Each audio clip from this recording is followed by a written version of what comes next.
What's up, everybody? Welcome back to My Twisted Life and TV. I am Poetry. You are here for a new show alert. Now, I know that I said that I was not going to do another reality TV show that had reoccurring casts. I said that. Call me a liar. Because what I'm bringing to you today is Buried by the Bernards. It's a Netflix original. It's only 8 episodes, y'all. At least they only put up 8 episodes so far on Netflix. All of them are up there right now. You can binge watch it. I'm not going to binge watch it. I'm going to try to do this week by week. Within the first 2 minutes, I was hooked. This gives you a different kind of feel reality show. It's about a family, a black family down in Memphis, Tennessee that owns a funeral service. So we get to see the day in the life of R. Bernard Funeral Services in Memphis, Tennessee. Now let me tell y'all, this is what caught me. The mama. Let me give you the cast. We first have Debbie Bernard. Debbie Bernard is the owner of R. Bernard and the office manager. We also have her son, Ryan Bernard, who is also part owner and really runs the whole facility for the most part. He said that this was supposed to be a partnership between him and his mother. The whole idea of the funeral home was from his mother. But since, they decided to do this partnership, Mama done took the hell over. She acts like it's a dictatorship, you know what I'm saying? Then we have his daughter, Reagan Bernard. I think Reagan is in high school. However, Reagan is the one that he wants to put in a position to actually run the facility. He want to pass this legacy down to her. He also has another daughter named Deja. Deja is with child. She's ready to pop at any moment. Deja is, let me get back. Reagan's actual job title. What does she do? I forgot her actual job title.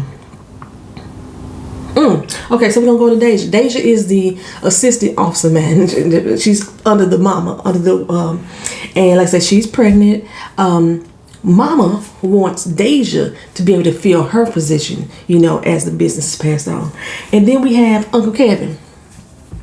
Uncle Kevin is a hoot, y'all. He is a dancing fool. He is Pimpology 1960. Bring it back, baby. He is, oh my goodness. I was cracking up the whole time this man was on the screen.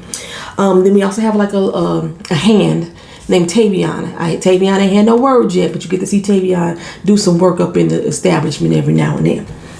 So these are the Bernards. These, I think Kevin, last name was different though. It wasn't Bernard. But these are the Bernards. This is the Bernard family. What got me in the first few minutes of the show, they said that R. Bernard Funeral Home has a drive-through viewing service. Like you literally can drive up through that mug like a Kentucky Fried Chicken and look and see who was the 2-piece in the window, baby. I had never in my life heard of such a thing. My mama said she has. And we from the Midwest. We were nothing but like a couple hours away from Memphis. They've been in existence, they said, for 3 years. I've been out of St. Louis for 2. So a drive through, literally, y'all, like a bank drive through. You could drive through that mug and there's the body in the casket. You could look through the window. This is like perfect in times of the C-19. When you got family members who can't attend their loved one's services, they could drive through and see them on the window in the drive-through. A drive-through funeral service, y'all. This tripped me the fuck out. Once I saw that, I said, oh no, I gotta watch this. I gotta watch this and review this. I went on my little Google search to make sure that I didn't see didn't come on last year or something. No, this is new to Netflix. They posted it on February 12th. So if you haven't seen it, get your butt up in there and watch this. At least watch the first episode and be back with me every week while I review this mess. Child. So the camera crew come. They show up, Ryan takes us around. He shows us the different casket rooms and everything. He shows us the office space. He takes us in there to meet his daughters, Deja and Reagan. They in there eating food, living it up good. And he like, no, what if your grandmama came here and seen y'all? What she be saying is lunchtime. And Deja like, I'm pregnant. I got to eat. What is wrong with you? You know what I'm saying? He started to speak to Reagan about the fact that, he wants her to take on more responsibilities in the office. And she seemed to be down with it. Like he tired of her sitting there just pushing papers and printing faxes. He tired of her doing that. And then we go around, we gonna meet Uncle Kev. Baby. Uncle Kev in there dancing, getting his little groove on. He's a Motown man. He's singing his butt off, everything. He lost his keys though, so he looking for his keys. That's the only thing he doing is looking for his keys. And Ryan is like, we're gonna have to come back to Uncle Kevin. We're gonna have to talk to him another time, because when he loses keys, usually by the time he found it, he done lost something else. So this might be a while, you know what I'm saying? Uncle Kevin say he is pimpology, 101, you know what I'm saying? He loves being in the funeral business. He has done so for many years, worked in the funeral services, and that's his only job. From 9 to 5, he considers himself to be the facility director. From 9 to 5, he's working at the funeral home, and from 5 to 9 the next morning, he pimping. That's what Kevin doing. I was like, I love him. I love him already, man. Like he's one of those old uncles that you love to meet at the doggone barbecue, because he got all the stories. When half of them ain't even real, but you just love hearing them talk about it anyway. He embellish a whole lot. Yeah, that's that uncle. Yes, that's that uncle. Uncle Kevin is my dude. He's my dude, right? So then we go in to meet Mama Debbie. Mama Debbie come in like, I know them cameras ain't on me. Them cameras recording. He like, yeah, they recording. She's like, you done lost your damn mind. My hurricane comb hair all over my head. Y'all need to get out of here. He's like, Mom, it's the camera crew. She said, I don't give a dog. Oh, they work for me. Camera crew, get gone. She kicked the camera crew out her office, y'all, because her wig wasn't on straight. She had to get her hair together. Mama Debbie be going in.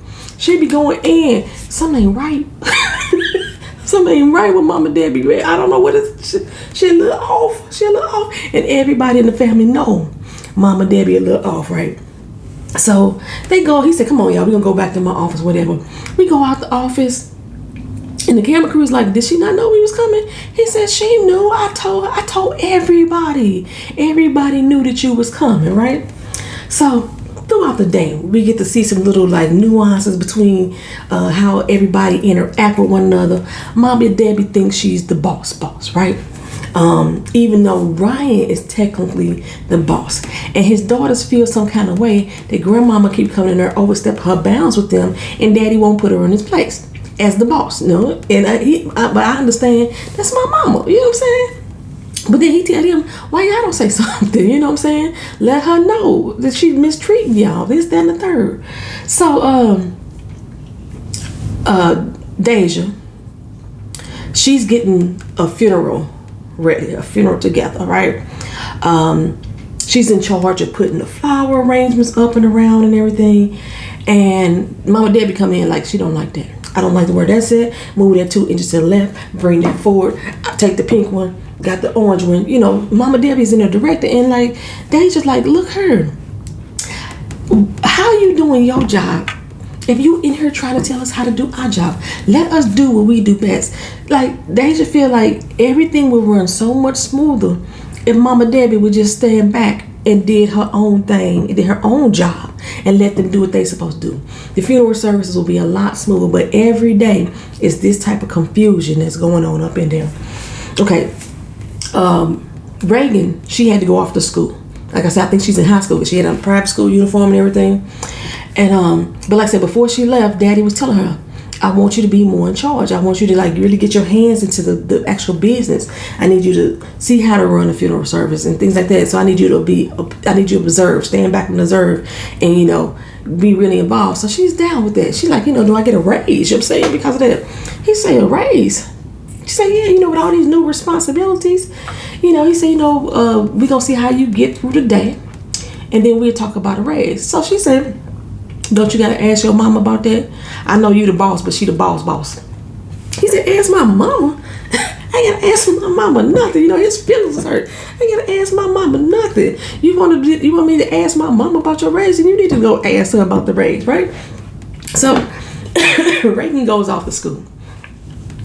Well, it's a funeral going on. They got a funeral. It's 11 o'clock.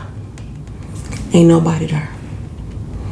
And they like, wait a minute, what time did the funeral start? The funeral started at 11. Ain't nobody there. So everybody like, where is the family? Mama Debbie like, I don't know. She said, I know a lot of things. She said, I know a lot. I'm very smart. But the one thing I don't know is where the family. Like, I'm supposed to know that. You know, everybody looking out the doors, looking out the windows, like, where is the family? So we got guests coming in, signing in the guest book. The family still ain't there. So Ryan get word, like, hey, where's the family at? And Daisy tell me, I don't know. Debbie, grandma, is in charge of getting the family to the destination. She's in charge of getting the family to the funeral home, getting the family to the doggone cemetery. Deja's job is to greet the family, make sure they're comfortable while they're there, seat them, you know, comfort them. That's Deja's job. Debbie's job is just to get them there, but ain't no family in sight. Why? Baby Debbie forgot. How you have a funeral? You got a body laid up there in the casket, all spread out, the flowers, everything. You're up here telling Deja and Tavion what they need to do and how it should be done, and you forgot about the family. Oh, so she in her office. Kevin trying to tell her, look here, if you stay out of everybody's business, you know, you can get yours done, and you know, and we can see too that things are done in the most effective way. Ryan come in like, Mama, where is the family? She's like, I don't know. I don't know what the family is. How you don't know what the family is at? That's your job. She's like, oh, okay. I forgot. When she said she forgot, I fell out. She forgot. So the family's sitting at the crib, waiting on the funeral services to come pick them up for their loved one's funeral. And ain't no car coming. Because Debbie forgot.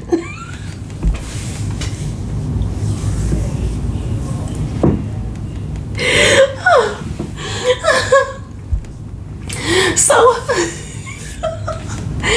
basically Kevin and Tavion probably had to run over there real fast with get the family, speed over there real quick, get the family, because evidently the family showed up.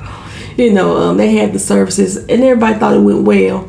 You know, people even gave her some Yelp reviews like Mama Debbie is the best. You know, she was very competent and loving, as a funeral director would be. But the fact she forgot that damn family altogether, I fell out. I just fell out. So, okay, so on the Deja. So Kevin, he rolled out.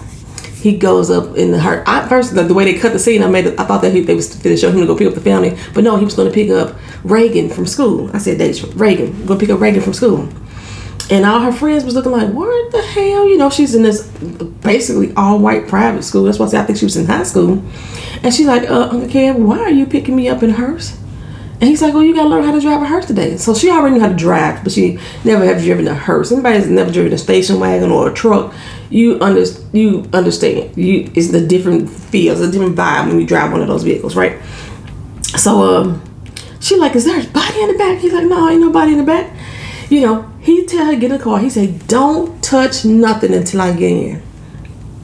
He started to walk around the back of the car. Why Deja put that motherfucker in reverse? I'm not Deja Reagan. She put it in reverse, y'all. I almost took out Uncle Kev. So she's like, oh my bad, I'm sorry, Uncle Kev, I'm sorry. She was nervous. She was nervous. But she drove, you know what I'm saying? And then he got her driving around in places, and then he telling her about, we got to go pick up a body. She's like, who's going to pick up a body? That ain't what we supposed to be doing. He said, no, we got to go pick up a body. She's saying, well, can't you drop me off at the funeral home first? He was like, no, we got to go pick a body up now. We can't just leave these people dead body up in his house. Somebody who had just died, y'all. Just died. They still got to go pick up that body. Oh, Reagan is freaking the heck out. Like, no. Do you know that my Gucci purse is in the back? Back there where the body go? He's like, look here. You better handle this doggone hearse with care. You better whip it. Handle it with care. You know what I'm saying? He said, respect the hearse. That basically means handle it properly, right? So they make it over to the house to go pick up this body. She got to back it up. She almost hit a tree trying to back it up because, you know, she's nervous. She goes into the house with him and she want to stand outside the door. He was like, no, we got to go in here. We got to bag the body up. She's like, bag him? He's like, yeah, you know, you got to bag the body up, put him in the bag. Reagan is freaking out. She's standing in the hallway like, I'm not going in the room. I'm not going in the room. So Uncle Kev went in there, tried to get the body right, got the little body bag, and you just see him just like handling it. This man, that, I don't want to say manhandling, but he was handling that dang on body. He was like, this a big boy. He said, you know, and Uncle Kev, a little skinny dude. He was slender tender, right? He's like, this is a big ass boy. You know what I'm saying? So he had to have Reagan come in there to help him. She was like, in the room. So, like, she like trying to not really hold on to him. You know, they got gloves on and everything. Trying not to really hold him. He's like, you got to grab the legs, girl. Come on. So, but this is heavy. He said, I got the heaviest part. I got the head. Come on, grab the doggone body. So, they grabbed the body, trying to get it on the gurney. Hit the head of the body onto the gurney. And Deja Reagan like, oh, wait a minute. Oh, wait. You know what I'm saying? So, they finally get it up on the gurney. Evidently, the head had caught. Well, now they got to straighten the head. She's like, what you mean straighten the head? He said, you know, the head like this. You got to crack it back in place like this. He shifted that head on that body. And then Reagan was like, oh no, this is not going to happen. This not going to happen. Right. So they shifted. He told him, look, we gotta fix the head now. Because once you embalm that body, ain't gonna be no way, it's going to be too hard to try to move the head. So you do it now. Shift that head, put it back in place. They get out going out the house. Thank God the family wasn't like right in sight, because I'd have felt like bad as a family member. Deja dropping the doggone gurney down the steps all fast, and Karen like, go slow, girl, slow down. You know what I'm saying? They finally get them in the car with their bodies. She was like, I ain't got nothing to do this again. He said, oh no, you gotta learn the business. You gotta learn. You gotta get your hands in there, get gritty. She's like, no, this is my first and my last time. Don't you ever ask me to do that again. In the meantime, back at the office, all the stuff he got heated up with Grandma, Debbie, and Deja. You know, like I say, Deja said that she can't never do nothing right. Everything wrong. Like Grandma was even criticizing the way she dressed. She had on a black and white little two-piece outfit. The girl 9 months pregnant. Oh, excuse me. Ooh, that hurt. The girl 9 months pregnant, right? And the grandma was like, my lips got dry. I just sneezed, my lips dry. Yeah, she said the girl is pregnant and stuff. So she told her grandma, look at her. If I can't do nothing right, why am I here? You know what I'm saying? Why don't you just do it? So grandma came in her office. Deja was in her office sitting there. Grandma came into the office. And she like, what them two blue headbands I had, right? You know, she put up these wristbands. She put them out. She said, these right here. She said, okay, if I got a stack of papers on your desk with 2 blue wristbands on them, why would you touch it? Why would you move it? They just say, because it's my desk. You know, you got your own desk. Why are you working at my desk? This is my desk. So grandma was like, look here, I'm the boss. I keep telling you this. She said, no, my daddy the boss. No, I'm the boss. They go back and forth about who the boss. And she said, you know, I work at your desk, your sister's desk, my desk, and your daddy's desk. Any desk I want to work at. They really got into like this heated exchange. And so Deja quit. She said, you know what, I'm gone. She said, no, you ain't quitting. I fired you. Deja said, no, you can't fire me because I already quit. And she walked up out of there, baby. She left. Gone. Deuces. 3 sheets to the wind. She was gone. So the next day, when she comes back into work, and Daddy's like, what you doing here? She said, I'm come to work. He said, but you quit. She said, I quit every day. What you talking about? I either get fired or get quit every day. And Kevin's like, yeah, I done got fired at least 10 times. I'm still here. You know what I'm saying? At least 10 times. Apparently, Mama Debbie fires her every day. They get into it every day. But she tells her later on, you know, I'm so hard on you because I love you. You know what I'm saying? I want you to, like I say, fill my shoes. And I want to make sure that you're ready to fill my shoes. And Deja was like, oh my God. She said, that's your way of saying you sorry. She's like, you know, I'm sorry, whatever. And so she tell the cameraman that look real. Because Deja was like, can you like copy that for me and send that to me? She apologized. You must say I was lying. It looked real, didn't it? It looked real good on camera though. I was lying though. I was like, OMG. So I think we're gonna walk through some different daily experiences with, Reagan trying to learn the business because he wants her to go to the cemetery and things like that. She's like, the last time you had me go to the cemetery, my heels got caught in the mud. They got a little money, you know what I'm saying? Funeral homes make money. So, she's living on the little bougie side.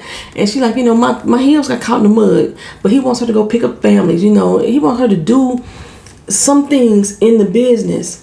And she like, well, once I take over, I'm just going to hire people there. He said, yeah, I don't like to do it either. However, when things go wrong, we may have to step in. So you're going to have to know what to do. But Reagan is like, nah, I'm going to have people for that. I'm not going to be doing this. I ain't got to do this no more. I don't want to learn. I don't want to learn down. And I wonder why Deja is not the one who he's giving charge of the funeral service, because Deja is the oldest sister. She's older than Reagan. So, but Reagan think that the R in the R Bernard funeral services stand for her name because her daddy name is Ryan. I'm not sure what the mom said. She must have passed away because he's a single father taking care of both of the girls. But let's say one girl is married. Oh, she's not married. She might be married. I don't know. I don't know if Deja's married or not, but she's about to have a baby. Yeah, I think I'm gonna enjoy this doggone season. That was funny as heck to me. The fact that Debbie lost that doggone, forgot about the doggone family, just left the family there waiting. You know what I'm saying? It's a good thing it wasn't a hearse that they was waiting on. That's to be somebody that's truly late to their own funeral. Oh, child. But yeah, y'all check this show out. This is Buried by the Menards. So